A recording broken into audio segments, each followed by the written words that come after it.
Dəyərli şagirdlər, deməli bugünkü dərsimiz tək mənalı, çox mənalı sözlərdir. Tək mənalı sözlər nədir? Adından da bilindiyi kimi tək mənalı, yəni mənası tək olan sözlərdir. Mənası tək olan sözlər nədir? Baxaq. Məsələn, 8. 8-i biz deyən zaman ağlımıza rəqəmdən başqa bir şey gəlmir. Yəni mənası rəqəm kimi bilinir. Başqa heç bir mənası yoxdur. Sonra gəmi,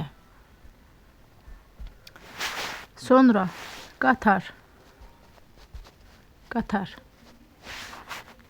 Bunların mənası təkdir. Bunları başqa bir vasitə kimi, başqa bir əşya kimi düşünə bilmərik. Deməli, bunların mənası birdir. Deməli, tək mənalı sözlərin mənası tək olur. Heç bir başqa bir mənası olmur. Çox mənalı sözlərin isə bir çox mənası var. Məsələn, qapı.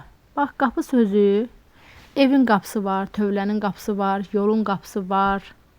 Deməli, mənası çox oldu. Mənası çox olana çox mənalı sözlər deyilir. Başqa bir sözə baxaq, ağız.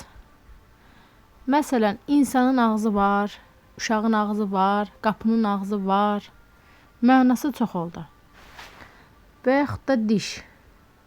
Burada insanın dişi mənasında, uşağın dişi mənasında, heyvanın dişi mənasında görürsünüz. Çox mənalı sözlərdə hər zaman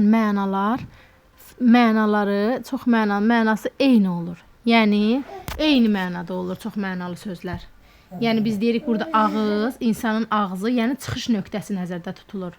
Olsun heyvanın, olsun uşağın ağzı. Çıxış mənasında olur.